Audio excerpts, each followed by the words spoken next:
Je suis enseignant fier de l'être. Je le suis dans mon cœur, mon corps et mon âme. Je suis enseignant fier de l'être. Je le suis dans mon esprit. Une formation permanente pour les principaux de nos collèges, tel a été l'objet de la rencontre qui s'est tenue ce vendredi 20 septembre 2024 dans la salle de conférence d'Anne Toko Michel de l'évêché de Bafang. Convoqué par le secrétariat à l'éducation, celle-ci visait le renforcement des capacités managériales des responsables en tête des structures secondaires diocésaines. Pour cette première formation en début d'année scolaire 2024-2025, le père Thomas Lokome lui-même, ancien principal et féru d'expérience, a exposé sur l'administration d'un établissement scolaire. Il est d'abord revenu sur l'ambition de notre église diocésaine d'avoir une éducation de qualité et des chefs d'établissement de qualité. L'ambition de notre église diocésaine est d'avoir des écoles, des établissements de qualité, c'est-à-dire des écoles ou des établissements qui se focalisent sur les prestations, les résultats et les produits. Son exposé dense de 28 pages s'est articulé autour de 7 points, parmi lesquels le projet d'établissement, la personnalité du chef d'établissement et le leadership éducationnel. Nous savons que la personnalité du chef de l'établissement compte beaucoup pour une école de qualité. Parce que le chef d'établissement doit être un leader, c'est-à-dire quelqu'un qui a de l'influence non seulement sur les apprenants, mais également sur le corps enseignant et même ses collaborateurs.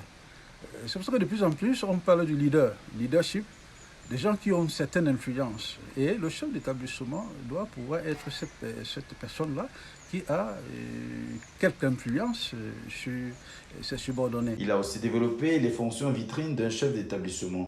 Et cet exposé, justement, portait sur les 5 vitrines, pourrait-on dire, de l'établissement sur lesquelles un chef d'établissement devrait mettre l'accent. D'abord l'administration, ensuite la pédagogie, en 3e lieu la discipline, en 4e lieu les finances et en 5e position les activités post- et périscolaires. Tout en restant très pratique dans son exposé, il a surtout exhorté ses principaux à savoir maintenir l'équilibre entre leur vision propre et la vision consensuelle du projet éducatif. La préoccupation majeure du chef d'établissement dans ces conditions est de maintenir l'institution dont il a la charge dans un équilibre entre sa vision prospective propre et la vision consensuelle du projet éducatif.